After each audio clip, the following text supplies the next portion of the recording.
Afinal, hoje é terça-feira, toda terça, toda quinta, temos, a partir de 7h30 da manhã, por volta das 7h30, o Alessandro Soares e o Hélio Beltrão com a gente. Eles comentam as notícias que, por vezes, dividem opiniões. Hoje vamos falar sobre Big Techs e sobre a classificação do PCC e do Comando Vermelho como organizações terroristas. Hoje, a gente começa aqui a nossa conversa com o Alessandro Soares. Tudo bom, Alessandro? Bom dia. Bom dia, Carol. Bom dia a todos. Vamos lá, Alessandro. A gente inicia nosso quadro com um embate que está acontecendo aqui no Brasil sobre como tratar e regulamentar as Big Techs. O presidente Lula assinou 2 decretos que atualizam o Marco Civil da Internet, impõem regras mais rígidas para o funcionamento e ampliam a responsabilização das empresas. Na prática, os decretos colocam em vigor uma decisão do Supremo Tribunal Federal que julga na semana que vem os recursos das gigantes da tecnologia. E aí a oposição se movimentou, apresentou pelo menos 25 projetos para derrubar esses decretos presidenciais. E aí a pergunta que fazemos, Alessandro, é: o Congresso vai ter sucesso nessa ofensiva? Carol, o Congresso Nacional tem essa competência de atacar decretos regulamentares do presidente da República, porque isso está previsto no texto constitucional. Você pode olhar aqui pelo viés político e politicamente a oposição parece não ter nenhum interesse nesse projeto. Vale, e eu acho que é importante nós lembrarmos aqui que lá atrás o presidente, o ex-presidente, aliás, Jair Bolsonaro, em 2021, salvo engano, ele havia proposto inclusive uma espécie de decreto que dizia o inverso do que esse decreto está dizendo agora e do que diz a decisão do Supremo Tribunal Federal. Ele dizia que, olha, eu só posso responsabilizar uma empresa e responsabilizar uma empresa de tecnologia e retirar e remover qualquer tipo de publicação nas redes sociais depois de haver uma decisão judicial. O que o Supremo Tribunal Federal disse foi o inverso. Disse, olha, existem situações excepcionais, situações onde você tem crimes sendo cometidos, imagens de crimes, imagina, acho que a questão fundamental aqui é terrorismo, homofobia, racismo, crimes contra crianças e adolescentes, né? A questão do suicídio, a mutilação, a automutilação, tudo isso circulando nas redes sociais e você tem aí, o Supremo decide, olha, nesse tipo de situação excepcional, essas companhias, essas empresas têm a obrigação preventiva de retirar esse conteúdo de circulação. Eu não preciso esperar uma decisão judicial, até porque a própria empresa tem mecanismos, né? Essas empresas de tecnologia, de plataformas digitais, elas têm tecnologia para fazer isso, para fazer esse monitoramento. Então, o Supremo Tribunal Federal tomou essa decisão, portanto, essa é uma ação que deve ser tomada de maneira preventiva. É claro, ninguém está falando aqui que essas empresas possam ou podem retirar conteúdos lícitos, conteúdos que têm a ver com crítica política, conteúdos que têm relação direta com o direito de liberdade de expressão, mas basicamente que essa liberdade de expressão, esse exercício de direito da cidadania não é ilimitado, ela tem limites e as empresas têm o dever aí de resguardo dos direitos fundamentais e do regime democrático brasileiro. O que o governo fez agora foi regulamentar exatamente isso. Então, no conteúdo, quando nós olhamos, e aqui não politicamente, porque politicamente, é claro, o Congresso tem essa competência, pode tomar essa decisão a qualquer momento, por uma questão de uma maioria tomar essa decisão, mas fundamentalmente para que se tome essa decisão, eu tenho que ter uma violação da Constituição. E olhando o conteúdo do decreto, eu não acho que será fácil essa argumentação. Eu sei que tem muitos juristas dizendo, olha, tem ali possibilidade de censura, etc. Eu confesso para você, Carol, que eu não vejo dessa forma. Acho que essa é uma leitura muito precipitada e muito superficial com relação ao decreto. Mas tudo isso, Carol, provavelmente, mais uma vez, pode até mesmo acabar no Supremo Tribunal Federal. Alessandro, vamos aqui para o nosso segundo tema. A partir dessa sexta, PCC e Comando Vermelho passam a ser considerados organizações terroristas pelos Estados Unidos. O anúncio foi feito pelo Departamento de Estado americano e veio depois do encontro entre Flávio Bolsonaro e Donald Trump na Casa Branca. O senador, pré-candidato ao Planalto, comemorou a decisão, enquanto o presidente Lula criticou a medida. Trazendo aqui os argumentos dos dois lados, ou os dois polos aqui da política brasileira, temos a seguinte questão: essa mudança de classificação das facções criminosas representa mais segurança ou uma ameaça à soberania nacional? Carol, eu acho que é impossível a gente tocar nesse assunto sem olhar todo um contexto de ações dos Estados Unidos no mundo. Então, quando a gente olha, eu acho que talvez o exemplo mais caricato com relação a esse tipo de classificação, e aqui não estou só na seara econômica, é o que aconteceu na Venezuela. Você tem, por qual razão, afinal de contas, Nicolás Maduro sofreu um sequestro internacional, está nos Estados Unidos, por qual razão isso aconteceu? E quando você olha a acusação é a questão do tráfico de drogas. Quando você olha aqueles barcos sendo atacados em alto mar, né, no Pacífico, e veja, eu estou falando aqui de assassinato sendo realizado por forças militares dos Estados Unidos, ataques realizados a embarcações, matando pessoas, sem nenhum direito de defesa, veja, sem nenhuma notificação, simplesmente um ataque violento e militar. A razão é, basicamente, mais uma vez, a questão do tráfico de drogas. E aí você tem essa decretação, essa declaração unilateral por parte dos Estados Unidos, tentando utilizar do seu poderio imperial com relação a outro país. E aqui, mais uma vez, basta a gente também imaginar o contrário. Pensa, Carol, o Brasil tomando uma decisão de declarar qualquer tipo de organização criminosa dentro dos Estados Unidos como organização terrorista. A intenção básica aqui seria uma intervenção nesse país, tomar medidas que podem ferir os interesses daquele país.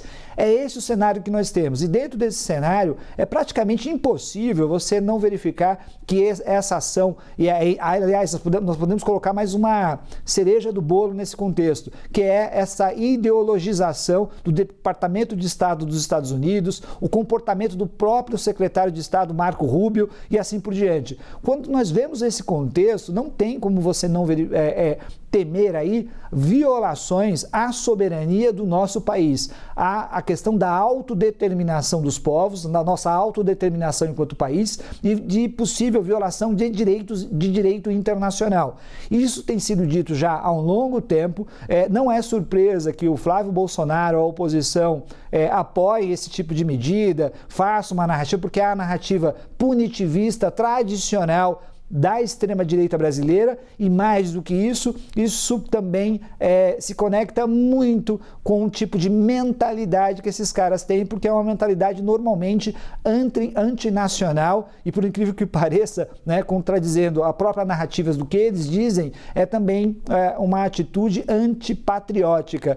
Então, Carol, é um cenário extremamente complicado e que é difícil você falar de segurança, porque você não tem nem mesmo um exemplo internacional aonde você tem um país decretando, e particularmente os Estados Unidos, o tráfico de drogas como terrorismo e tendo um efeito na segurança interna do país. Eu até desafio qualquer pessoa que possa trazer algum dado concreto com relação a isso, que prove que isso houve um aumento de segurança e etc. Então tem muita gente fazendo pura ideologia de discussão política com relação a essa situação, que eu acho que é extremamente gravíssima no que diz respeito à soberania do nosso país, Carol.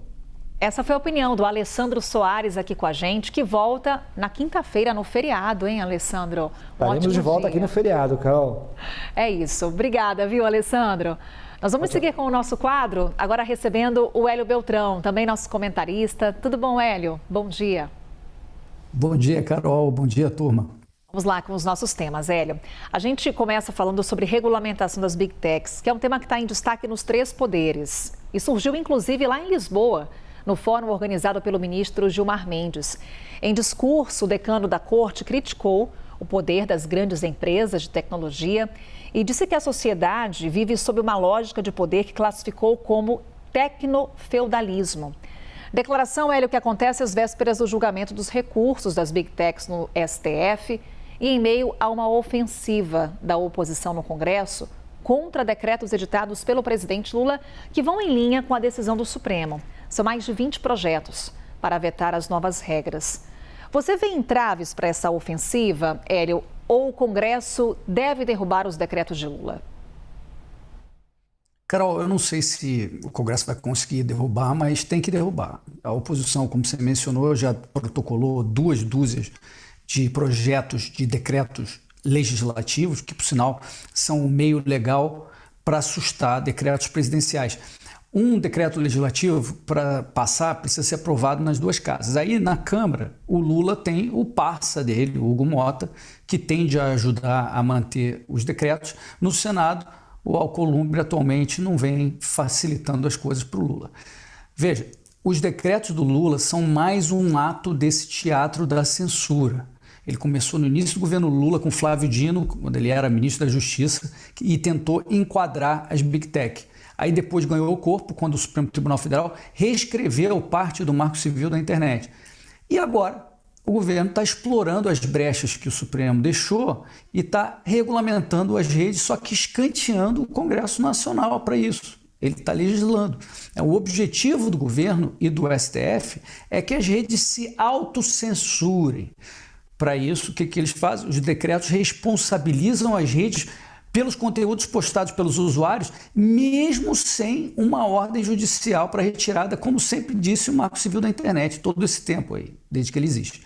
Pelo decreto, as redes têm 2 horas, Carol, para retirar o conteúdo se receberem uma notificação de usuário que se sentia ofendido, ludibriado, caluniado, injuriado, violado. É a ditadura dos ofendidos isso. O decreto também enche de poder a tal agência ANPD, que agora vai regular a expressão nas redes, definindo o que pode e o que não pode ser postado. Tudo isso sem que a justiça diga se o conteúdo é legal ou ilegal. Na prática, isso cria insegurança jurídica para as redes sociais, que obviamente vão preferir não correr risco. Vão sair derrubando qualquer coisa mais polêmica. É uma censura velada, mas é uma censura implacável. Lembrando que a gente já tem lei contra tudo que é crime, no mundo real e no mundo virtual. Obviamente que todos nós queremos ver criminoso, pedófilo, estuprador, agressor, estelionatário, todo mundo no braço forte da lei e da justiça. Mas o que o governo está fazendo, Carol, é censura.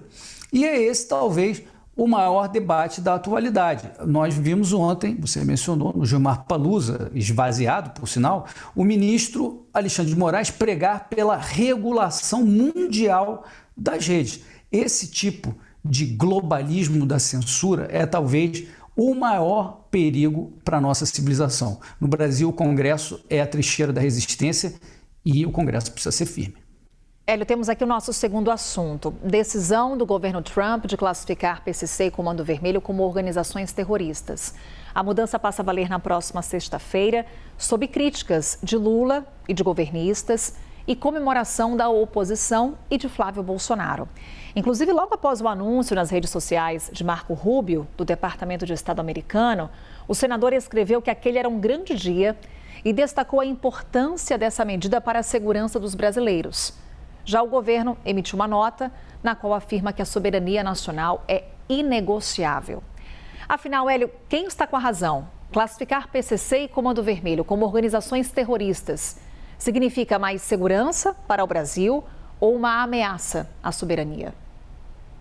Carol, mais segurança, sem dúvida. PCC, Comando Vermelho, se tornaram gigantes multinacionais do crime. O Brasil foi tomado pelo crime organizado, que permeia polícia, política, as autoridades. O Brasil já está batendo nas portas de um narco-estado disfarçado. E PCC e Comando Vermelho não afetam só o Brasil. Segundo a porta-voz do Trump, eles atuam já em 12 estados americanos. Então, claro que a primeira preocupação dos Estados Unidos é com os crimes do Comando Vermelho e PCC lá mesmo nos Estados Unidos. Lavagem de dinheiro, tráfico de drogas e tal. Mas certamente a ajuda americana é útil para nós aqui no Brasil. Essa conversa de soberania é uma bobajada da esquerda. Não tem risco de operação militar dos Estados Unidos aqui no Brasil sem coordenação com o governo brasileiro, obviamente. E para esse tipo de colaboração, nem precisava da designação das organizações criminosas como terroristas. Soberania, na verdade, é viver livre do jugo do crime. Comando Vermelho, PCC, viraram esses monstros em parte pela incompetência do Estado em garantir a segurança da sociedade e em parte pela própria corrupção degradante do Estado. Rola, a gente sabe, conivência abrangente de agentes públicos corruptos que fazem parte direta ou indireta dessa organização criminosa. Então, toda ajuda é bem-vinda nessa guerra. Eu pontuei aqui semana passada que tem uma questão delicada nessa designação, que é a questão econômica financeira, porque os Estados Unidos agora vão sancionar empresas, bancos que transacionem com esses grupos criminosos. Isso traz algum estresse, alguma insegurança para o setor financeiro, mas não necessariamente significa que vai haver sanções, né, que possam punir a economia. Enfim, Carol, é uma medida popular essa, é uma medida muito aguardada. Agora é esperar para ver o efeito prático. Eu fiquei estarrecido de ver uma desembargadora falar aqui na CNN sobre a grande preocupação dela com o aumento do preço da cocaína. A nossa meta tem que ser que as organizações criminosas sejam desmontadas e todas as lideranças, inclusive operando dentro do Estado, sejam presas. Carol. Hélio Beltrão, essa é a opinião dele aqui com a gente no CNN Novo Dia. Está de volta também na quinta-feira. Até lá, viu, Hélio? Até o feriado, Carol. Ótimo dia para você. Lembrando que a opinião dos nossos comentaristas não reflete necessariamente a posição da CNN Brasil. Na quinta-feira, Liberdade de Opinião está de volta.